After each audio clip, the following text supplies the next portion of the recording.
Donc là, on va rentrer dans des préoccupations qui sont tout à fait naturelles pour un professionnel. Aujourd'hui, vous êtes dans la salle, vous êtes des prescripteurs. C'est quel est le risque de vos promesses? Parce qu'il y en a. Et comment les réduire, le cas échéant. Donc, Rémi et Sébastien, c'est à vous.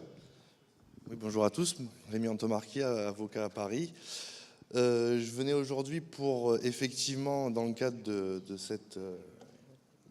ces universités du solaire, de l'autoconsommation, vous parler d'un sujet un peu rébarbatif, puisque ça s'attache au juridique, mais qui, à mon sens, est assez important pour que vous, professionnels du solaire, vous soyez au courant de l'ensemble des éléments que vous devez respecter afin d'éviter d'être considérés malheureusement comme certains qui pullulent dans la profession de plus en plus, comme des éco-délinquants, et surtout vous protéger par la suite des possibles engagements que vous aurez pris. Alors j'ai fait un bref, dans le slide, j'ai fait un bref rappel des éléments qui me semblent assez importants, à savoir les règles à respecter dans le cadre de la souscription de contrat.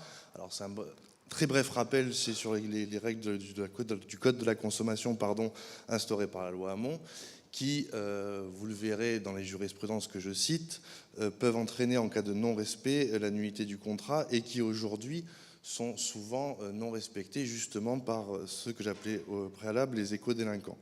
Il s'agit de quelques prescriptions assez importantes, à savoir surtout les conditions d'un droit de rétractation, et les caractéristiques du contrat, puisque vous savez qu'en tant que professionnel, vous avez face aux consommateurs profanes un devoir de conseil qui vous oblige à le protéger et surtout à prévoir l'ensemble des éléments, ce que nous retrouverons par la suite dans le cadre des prescriptions sur l'économie d'énergie réalisée par l'autoconsommation. Les deux jurisprudences que j'ai mis dans mon slide, qui n'est pas... Alors je ne sais pas si... Non, c'est pas celui-là. Voilà, excusez-moi. Donc, les deux prescriptions, ce sont, vous le verrez, deux cas particuliers. L'arrêt, en tout cas le jugement du TGI de Draguignan que je cite, est un jugement qui a été rendu dans une affaire qui a pris beaucoup d'ampleur. C'était l'histoire de 40 contrats photovoltaïques représentés par le collectif 83, et qui avait permis la nullité du contrat donc pour les défauts des règles précitées. Et pour quelques exemples, par exemple, le fait qu'il y avait un prix global dans le contrat souscrit et que le prix de chaque matériel n'était pas unitairement défini. Et bien évidemment, toujours cette fameuse condition du formulaire de renonciation qui n'était pas compris dans le contrat et qui emportait la nullité. La Cour d'appel de Paris, et c'est assez important à mon sens, et ça terminera mon bref rappel, c'est qu'elle a indiqué que ces prescriptions non respectées permettaient de faire encourir la nullité du contrat, même si vous étiez arrivé, s'il n'y a pas eu de rétractation, si les travaux étaient réalisés, si les PV de réception ont été signés et si le paiement de l'installation avait été effectué. Ce qui permet de montrer à quel point ces éléments sont assez importants. S'agissant désormais de l'autoconsommation, il est évident que votre principal argument aujourd'hui, lorsque vous concluez un contrat avec des consommateurs finaux, c'est de leur promettre une économie sur la facture énergétique. Vous avez deux solutions dans ce cas-là. C'est soit, comme certains peu professionnels, de rester évasif sur le contrat, ou alors de l'indiquer clairement pour montrer au consommateur votre bonne foi et du coup le pousser à contracter avec vous. Dans ce cas-là, si vous indiquez dans le cadre de votre contrat l'économie d'énergie qu'il va pouvoir réaliser, en tout cas l'économie sur sa facture, ça vous transforme cet engagement en une obligation de résultat qui permettra en cas de défaut de solliciter une fois de plus la résolution du contrat. Donc, ce qu'il faut savoir, c'est qu'on ne peut pas, en contractualisant, indiquer simplement et de manière très sommaire l'économie qu'on projette de réaliser, puisque cela vous engage. C'est pour cela que plus votre contrat, et c'est ce que je dis toujours à mes clients, plus votre contrat est exhaustif, et plus vous limitez le pouvoir d'appréciation des juges en cas de litige par la suite. Je m'explique. Si vous dites simplement « vous consommez tant par an et grâce à mon installation, vous allez réduire cette consommation de temps », vous êtes devant l'aléa d'un consommateur final qui va potentiellement changer sa façon de consommer et donc potentiellement ne pas rentrer dans les critères que vous avez établis et qui pourra derrière se retrancher derrière le fait que vous êtes professionnel et que vous n'avez pas donné les conseils suffisants pour qu'ils comprennent l'engagement qu'ils prenaient. C'est pour cela que vous verrez après avec M. Landé les éléments qui vous permettent d'intégrer dans votre contrat le plus d'éléments et d'informations possibles, à savoir définir la consommation de ce consommateur, définir sa consommation au regard des éléments électriques dont il dispose en les listant de façon exhaustive et par la suite prévoir, vous, l'économie qui sera réalisée à l'aune de ces éléments en indiquant même, si possible, la méthode de calcul et les supports sur lesquels vous appréciez ces éléments-là. Ça vous permet deux choses. Un, de limiter donc le risque, comme j'avais dit, d'appréciation par le juge d'un défaut d'engagement. Et deux, derrière, de vous appuyer sur des éléments probants qui seront une nouvelle preuve de bonne foi vis-à-vis du consommateur. Il est important aussi, dans le cadre de ces contrats, d'indiquer, une fois de plus, au regard de votre obligation de conseil et d'information, d'indiquer là maintenant ce qu'il va falloir réaliser et de l'inscrire clairement pour que derrière, si vous avez un défaut de performance, vous puissiez actionner ce levier si le consommateur final n'a pas réalisé la maintenance suffisante, soit vous pouvez proposer vous un contrat de maintenance si c'est dans vos prérogatives, ou en tout cas l'aiguiller, mais lui indiquer les modalités à suivre pour que son installation fonctionne et en indiquant que c'est une condition, bien évidemment, pour que celle-ci ait le rendement que vous avez promis. On a eu, pour l'instant, au niveau jurisprudence, on n'a pas eu de jurisprudence sur le temps de consommation et pour cause, puisque c'est tout récent, mais on a eu une jurisprudence sur l'éolien. Et l'éolien, la Cour de cassation a prononcé la nullité du contrat pour défaut de performance, puisqu'on avait un écart de 4000 kW. Et ce qui est intéressant dans cet arrêt-là, c'est que justement, le professionnel n'avait pas inscrit de manière claire et précise d'engagement d'économie. Ce qui veut dire qu'au final, donc ce que je disais au départ, soit vous l'intégrez dans votre contrat et vous êtes engagé, et c'est là que vous devez développer le plus possible d'éléments pour permettre d'apprécier, soit vous ne l'inscrivez pas et vous restez de façon évasive, et là par contre, vous êtes, depuis cette jurisprudence, on peut comprendre que les juges vont l'apprécier à votre place. C'est-à-dire que les juges ont intégré que, quelle que soit l'installation que vous allez vendre, le consommateur final, lui, va avoir comme seule motivation une économie, que ce soit une économie d'énergie ou une économie financière. Donc, elle apprécie après, même si vous ne l'indiquez pas dans votre contrat, que c'est un élément déterminant dans la souscription de ce contrat et que du coup, ce non-respect de l'engagement va être cause de nullité de ce contrat. Si vous ne l'inscrivez pas de manière précise, vous laissez donc, comme je l'ai dit, une totale liberté d'appréciation. En l'occurrence, c'était 4000 kW à l'année. Est-ce que un juge pourra définir une nullité du contrat parce qu'on a une différence de 50% de consommation par rapport à ce qui était envisagé, ce qui était... on ne le sait pas. Aujourd'hui, la jurisprudence n'est pas établie. Donc, de ce fait, vous exposez en indiquant rien à ce que un juge juge à votre place et prononce la nullité du contrat, et en inscrivant quelque chose qui soit précis sur un seul point, parce qu'on vous reproche le non-respect de ce point-là, sans pouvoir constater une évolution de l'installation de ce monsieur, des installations électriques dans leur globalité. Je prends un exemple, s'il rajoute une piscine à sa maison et que demain vous avez promis une économie et que d'un seul coup il revient en disant moi aujourd'hui j'ai pas l'économie que vous avez promis, est-ce qu'on pourra décemment aller voir clairement ce qu'il a rajouté ou pas? Ça peut être une cause de litige et il vaut mieux toujours, comme je le dis à mes clients aussi, se prémunir en amont plutôt qu'après lutter devant les tribunaux.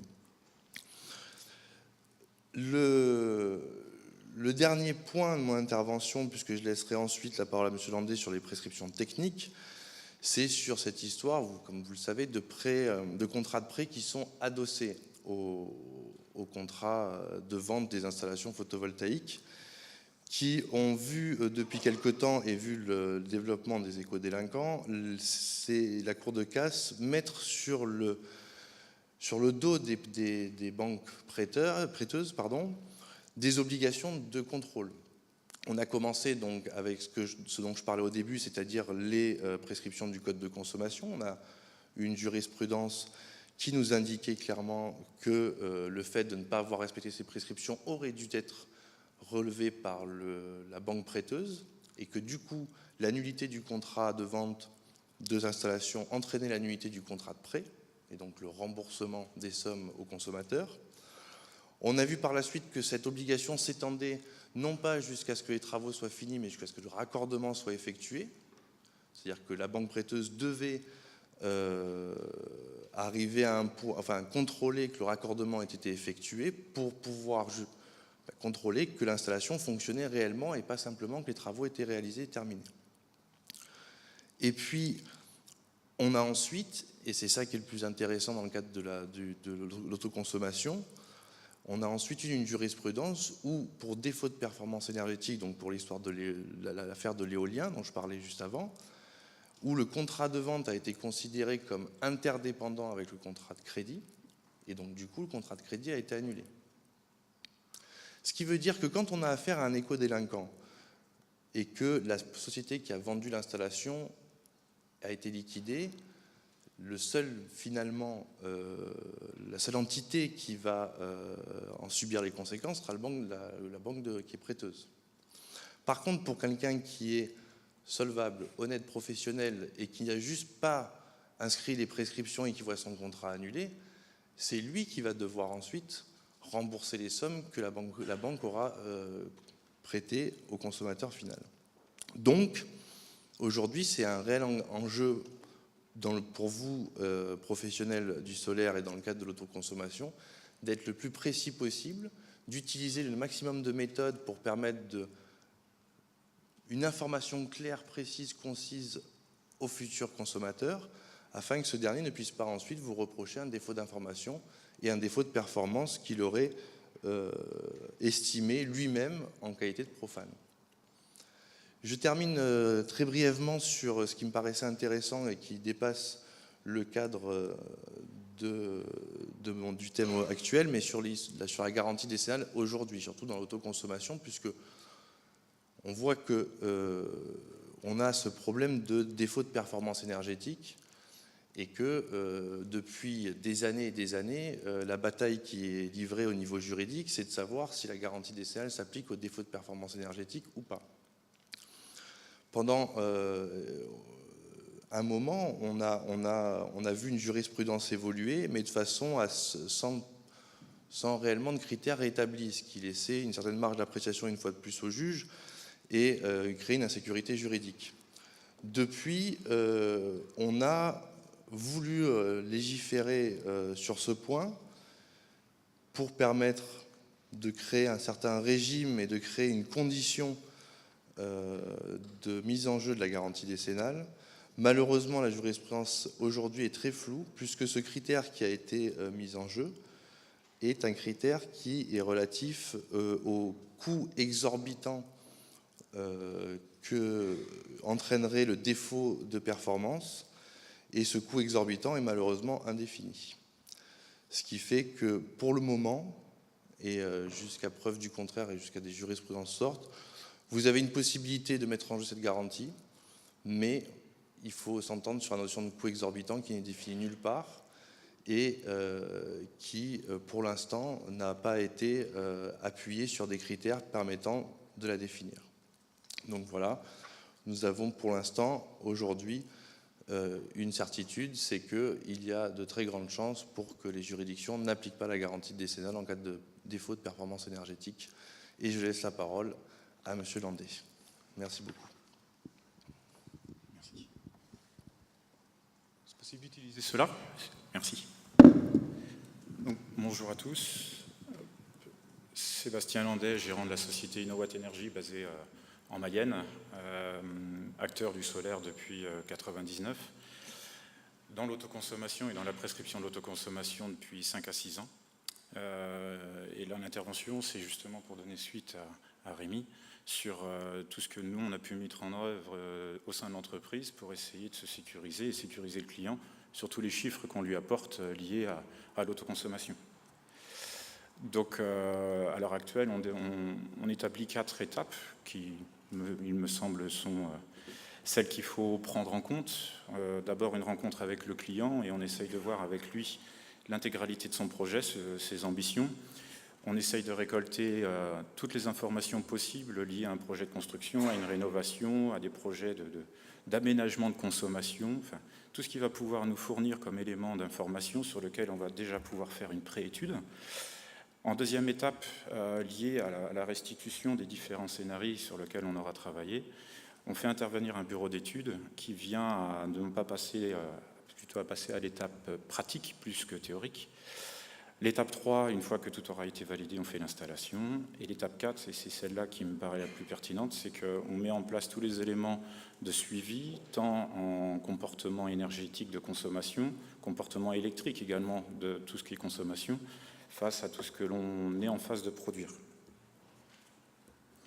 Donc concernant l'étape 1, c'est d'abord une profonde écoute. Les rendez-vous, plutôt que de proposer une vente totale, les rendez-vous sont nettement plus longs, une grosse écoute du client.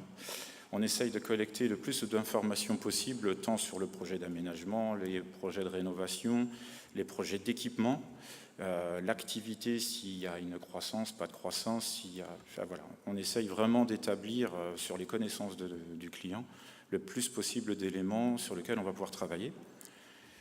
Et au travers de cela, on essaye de faire une définition du profil de consommation, du profil de production, et on fait une juxtaposition de ce que l'on obtiendra sur son nouveau profil d'autoconsommateur. Une fois qu'on a essayé de faire les différents scénarios possibles, on fait intervenir, et en tout cas c'est ce qu'on essaye de faire au client, on fait intervenir un bureau d'études qui va enregistrer réellement ce qui se passe sur le terrain, tant sur le comportement énergétique que sur le comportement électrique, et qui va statuer, j'ai enregistré votre cycle de telle période à telle période, vous avez eu un comportement comme ça, vous avez tel matériel qui a été mis en œuvre, et donc c'est la base qui nous sert de travail demain, justement pour éviter toute problématique, c'est la base sur laquelle on va statuer quel est le projet adéquat en fonction de ce que souhaite le client. Ensuite vient la réalisation. Donc là, je mets quelques exemples d'autoconsommation qu'on a pu réaliser. On fait un travail relativement important sur le respect assurantiel, juridique. On essaye d'être très, très à l'écoute sur la veille de ce qu'on peut faire, ce qu'on a le droit de faire. On met également énormément de matériel de monitoring, tant sur ce qu'on est capable de produire, mais surtout sur ce que le client va avoir comme comportement électrique et énergétique. On fait bien les deux éléments, sont vraiment extrêmement importants. L'étape 4, c'est tout ce qui est réglage et optimisation de ce que l'on aura réalisé chez le client. Donc on va d'abord avoir une lecture sur le comportement électrique. Est-ce que tout se passe bien sur l'intégralité des phases, sur le neutre? On va regarder son comportement énergétique. Est-ce qu'il y a eu des changements, des modifications de comportement liées à la première installation? Et puis on va également regarder si la production est au rendez-vous. Est-ce qu'on n'aurait pas eu un élément perturbateur, un module qui est défectueux? Enfin voilà, on essaye d'être le plus transparent possible auprès du client pour être sûr de pouvoir s'inscrire dans le temps avec lui. Et c'est justement cette étape 4 qui nous permet d'être non pas juste un installateur, et on fait une installation une fois, on essaye de s'inscrire dans le temps avec le client pour que toute nouvelle activité, tout nouveau process, tout ce qu'il pourra entreprendre pour modifier son comportement énergétique, on soit toujours un acteur vers lequel il viendra pour regarder quelle est l'optimisation possible qu'il pourra obtenir. J'ai été assez rapide, excusez. Enfin voilà, à votre disposition avec Rémi pour les questions.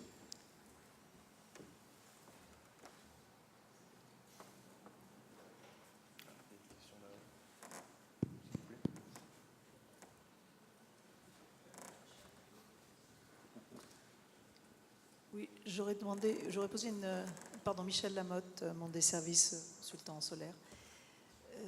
Rémi, est-ce que tu peux préciser l'arrêt de la Cour de cassation qui commence à mettre des obligations de contrôle sur les banques? Les obligations de contrôle sur les banques? Oui, dont tu as parlé, et de leur demander effectivement de vérifier que, enfin oui, avant de payer ou avant de réclamer de l'argent. C'est ça, avant de vérifier qu'il y a quand même un minimum de choses qui ont été faites sur le terrain, ça me paraît très important. Dans le cadre en fait de l'évolution des jurisprudences, la Cour de cassation a de plus en plus, puisque moi en tout cas dans mon activité, j'ai vu beaucoup d'éco-délinquants qui arrivent chez le client, qui font signer le contrat de vente en même temps le contrat de financement chez Cofidis ou autre, je ne donne pas de... Mais ces banques-là, et qui ont du coup fait peser cette obligation de contrôle sur les banques prêteuses. C'est-à-dire que d'abord, on les oblige à vérifier que l'ensemble des prescriptions du Code de la consommation ont été respectées. À savoir, par exemple, comme il s'agit souvent de démarches à domicile ou de contrats conclus hors établissement, de vérifier que le délai de rétractation a été clairement indiqué. Alors, je peux vous sortir les éléments, les différents éléments, mais c'est les caractéristiques essentielles du bien ou du service. Le prix du bien ou du service, et comme je l'ai dit, donc il fallait que le prix ne soit pas unitaire, global, mais que ce soit un prix par élément acheté. Le fait qu'il ne faut pas que, dans le cadre de démarches à domicile, que des sommes aient été payées dans les 7 jours, puisqu'il faut laisser ce délai de rétractation. Et ensuite, elle l'a étendu, donc petit à petit, comme je l'ai dit, d'abord, on devait au départ libérer les fonds à partir du moment où l'installation était réalisée. Puis, dans un arrêt de Cour de cassation, ils ont dit non, attends, ça ne suffit pas. Comme l'installation qui est réalisée n'est pas contrôlée au final, puisqu'on ne sait pas si elle fonctionne, elle est simplement réalisée, ils l'ont étendue aussi en disant il faut que ce soit après le raccordement, que l'installation soit raccordée. Et puis désormais, de la nouvelle jurisprudence, donc celle concernant l'installation éolienne, d'une éolienne, ça a été de dire si le défaut de performance est suffisant pour que la résolution du contrat soit prononcée, le contrat de prêt est adossé, est interdépendant au contrat de vente. Donc si le contrat de vente est annulé, le contrat de prêt est annulé. C'est-à-dire que là même, c'est même plus une obligation de contrôle, puisque la banque prêteuse ne peut pas contrôler la performance énergétique qui est annoncée, elle n'a pas ces compétences-là, mais malgré tout, elle verra son contrat de prêt annulé, annulé, pardon. Et alors c'est comme je disais juste avant, c'est-à-dire que qui va payer au final, c'est l'installateur qui, lui, va devoir rembourser ces sommes qu'il a perçues et qui pourra, pour se consoler uniquement, récupérer l'installation qu'il a installée. Oui, d'accord. Non, ma question, c'est simplement dans le cas précédent, quand on disait il faut qu'elle attende que ça soit raccordé, oui. J'ai eu l'impression que tu ne mettais pas la référence de cassation. C'est celle-là qu'il m'aurait fallu. Alors attendez, je vais reprendre. Parce que des gens qui sont en procès avec moi j'en connais un à l'heure actuelle qui a gagné en première instance et qui a gagné contre la banque, et maintenant la banque fait appel, etc. Enfin bon, voilà. Donc c'est juste pour aider ces gens-là à se défendre un peu plus, d'avoir effectivement les références récentes de Cour de cassation. C'était les arrêts du 3 mai 2018. Civile première, et donc le numéro c'est 16 27 255, je dois les avoir marqués. Je vais revenir dessus. J'ai pas vu. Voilà, c'est les deux derniers arrêts de Cour de cassation qui sont indiqués en bas. 27 255. Merci. Oui, bonjour, Olivier Perréron. Bonjour. Il y a un exemple quand même qui m'a choqué, parce que du coup, on inverse complètement la situation. C'est l'exemple de la piscine qui est rajoutée après, par exemple, chez un particulier, et du coup, les promesses d'économie d'énergie sont plus respectées. Mais là, on déresponsabilise complètement le particulier dans un cas comme ça. Je trouve que là, on inverse complètement. Un exemple empirique, attention. Je dis juste que c'est pour montrer que la piscine, à la limite, ça serait quelque chose qui pourrait se voir sur la facture avec une augmentation globale, on est d'accord. Mais malgré tout, en ayant été non pas assez précis, vous encourez le risque de tomber sur quelqu'un de mauvaise foi et qui pense être dans son bon droit et qui va pouvoir vous attaquer. Si vous avez prévu ça en amont, il sait très bien que derrière, il n'aura aucune chance. Que vous gagnez à la fin du procès, potentiellement, c'est possible, voire probable, mais vous aurez quand même eu un procès qui dure un certain temps avec des coûts afférents, ce qui n'est jamais agréable. Tandis que si vous avez anticipé ça, et comme je dis, la piscine, c'est vraiment un exemple empirique. C'est plutôt, s'il multiplie quelques appareils électriques moins consommateurs, de dire...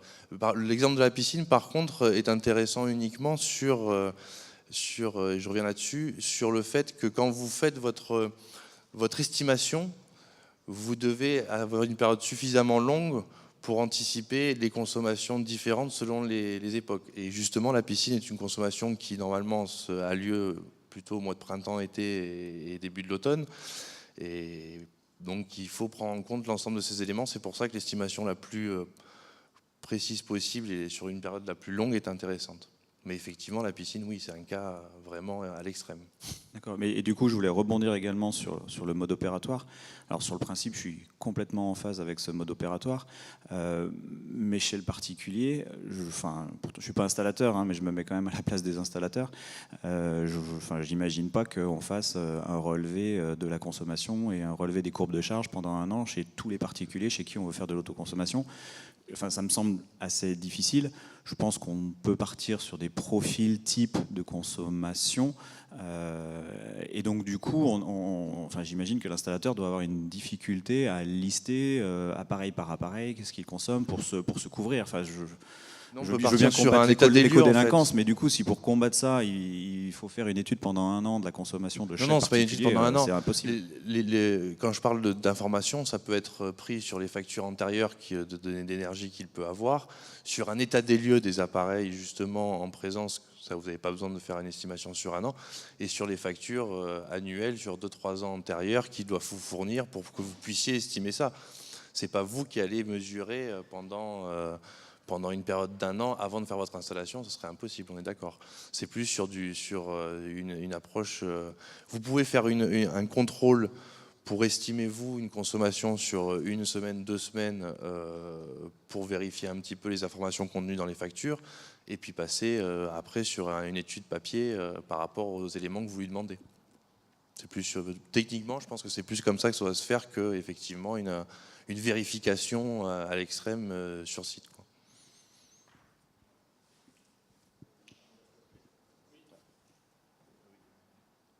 Je rends le micro. Oui, Arnaud Versavo, Société Aguerre. Je rebondis justement par rapport à cette fourchette, cette fameuse estimation que l'électricien ou l'installateur peut faire pour éviter justement qu'on lui impute après OK, vous n'avez pas respecté votre évaluation de la performance énergétique. OK, mais si on regarde toutes les offres, on va dire, qu'on peut trouver en termes d'économie d'énergie, via des objets connectés, via des thermostats, vous avez des formulations qu'on peut trouver en retail qui sont jusqu'à 15% d'économie d'énergie. Et j'ai l'impression qu'on demande en fait beaucoup plus à finalement l'électricien ou l'installateur qu'aux offres grand public qu'on peut trouver, où on prend finalement des précautions, mais en fait on dit jusqu'à 15% ou jusqu'à 20% d'économie d'énergie. Donc finalement, on demande énormément à l'installateur électricien sur ce travail d'estimation. Donc oui, il y a une forme de... Enfin, voilà, oui, il y a une forme peut-être, si je peux le comprendre, d'inégalité, mais ce n'est pas la même approche. Quand vous avez des offres grand public qui vous disent jusqu'à 15% d'économie, d'abord c'est jusqu'à, donc ça n'a pas d'obligation et ce n'est pas contractualisé, c'est une offre. Ensuite, derrière, il faut voir ce qu'il y a dans le contrat, il faut voir les éléments qui sont commercialisés avec ces offres-là. Moi, ce que je propose aujourd'hui, c'est... Même d'ailleurs, ces offres-là peuvent être attaquées. Ah oui, c'est sûr, il y a toujours un risque. Voilà, il y a toujours un risque. C'est pour vous de limiter le risque parce qu'en plus, là, pour le coup, vos installations, le seul intérêt de votre installation, c'est ça. C'est le défaut de performance. Vous remarquerez que beaucoup d'équipements sur lesquels ils promettent une économie, ils promettent une meilleure qualité du service rendu, je pense sur les chauffages ou sur autre chose, et en plus une économie, mais qui n'est pas l'élément déterminant. Vous, quand vous faites une installation, et d'autant plus pour l'autoconsommation, le seul élément motivant pour le consommateur final, c'est qu'il y avoir une économie. Il ne va pas mieux se chauffer forcément, ou il va juste simplement économiser. Il y a une promesse de confort, en fait, c'est économie confort, ça reste... Le problème l'élément déterminant du contrat, c'est l'économie d'énergie. En tout cas, l'économie financière. J'avais une autre question pour vous, monsieur. En fait, c'était sur la phase de monitoring, enfin l'étape 4. Dans quelle mesure vous arrivez, vous, aujourd'hui, sur certains de vos clients, à monétiser ce service? Parce que c'est un service qui doit s'étendre jusqu'à un certain point. Dans quelle mesure vous arrivez à le vendre concrètement dans un contrat? Est-ce que vous arrivez à le faire dans 10% des cas, 5% des cas, 0%? On y travaille. On y travaille. L'idée, c'est de faire un duo gagnant-gagnant, c'est ce que j'expliquais, s'inscrire dans le temps avec notre client. Et plus on va réussir à être efficace dans les conseils et dans les kilowattheures économisés, plus on va obtenir un genre de prime pour nous sur le kilowattheure économisé. Donc c'est plutôt sur ce modèle-là qu'on essaye de regarder si demain il y a possibilité d'avoir un contrat entre eux et nous sur l'efficacité optimum et la recherche d'efficacité. Oui, bonjour, Philippe Baudouin, bureau d'études. Vous venez quasiment de répondre à ma question. Faut-il parler en taux d'économie d'énergie ou en kilowattheure produit par l'installation? On répond aux deux. On a tellement de profils différents de clients. Il y en a qui vont être monétairement intéressés, il y en a qui vont être écolo-motivés. Enfin, il y a tellement de profils d'interlocuteurs qu'avoir un seul et unique modèle de présentation, on se casse les dents. Donc mais parce que par rapport à une jurisprudence éventuelle, si vous dites effectivement tout à l'heure, on a annoncé 15% d'économie d'énergie, on en accepte, oui, mais si le bâtiment n'a pas consommé ce qu'il était escompté au départ, évidemment, on n'a pas l'économie attendue. Par contre, si on a promis 80 000 kWh et qu'on en a 81 000 ou 63, ça, c'est pas pareil. Donc, est-ce qu'il y a une jurisprudence par rapport au productible escompté, ou est-ce qu'elle n'est que sur le taux d'économie d'énergie? Non, la seule jurisprudence aujourd'hui, celle dont je parlais sur l'éolien, c'était sur un nombre de kilowattheures promis et la différence avec ce qui était fourni. Et alors, par rapport au kilowattheure promis, il y a insuffisance de production quand on est en dessous de combien du productible escompté? Comme je vous le dis, c'était... je vais la retrouver pour avoir le chiffre exact parce que je n'ai pas retenu forcément, je crois que c'était 4000 kilowatts...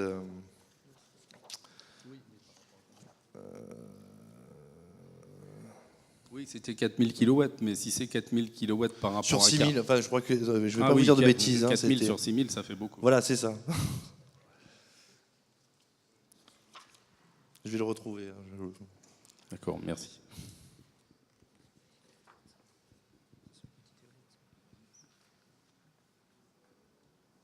Voilà. Bon, on peut passer à une autre question pendant ce temps, je pense. Il y a monsieur là. Qui depuis tout à l'heure attend. Oui, bonjour. Florian Moudens, installateur.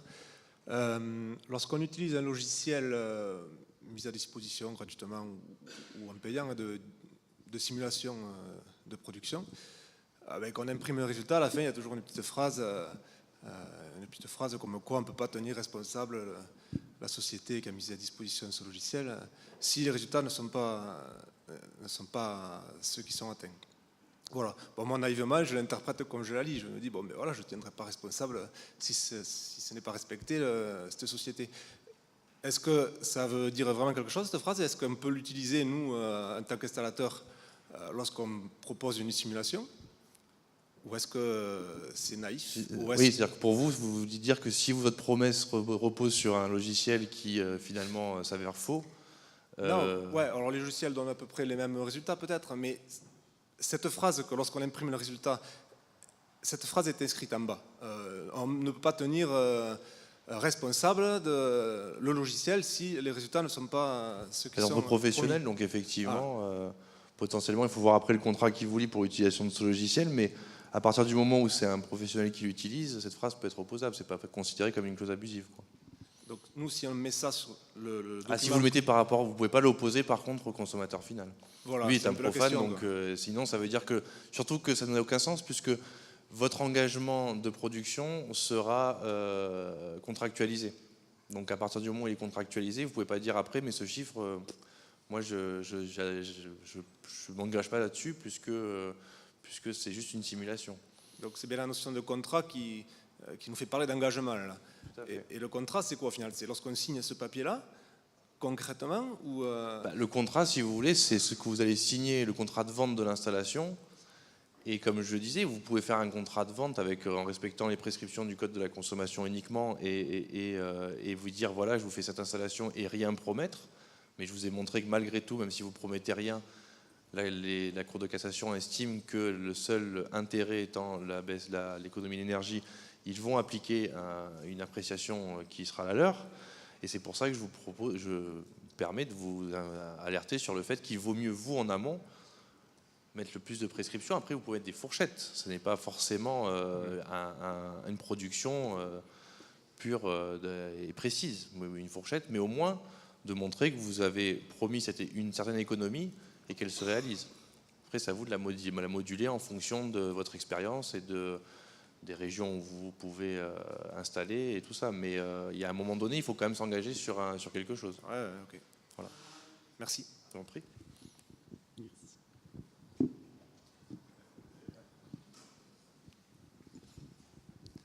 Bonjour, Pierrick Maître, Starenco. J'avais une question pour Monsieur Landais. Ça revient en fait sur la monétisation. Vous nous avez expliqué pour l'étape 4 que vous travaillez à le monétiser.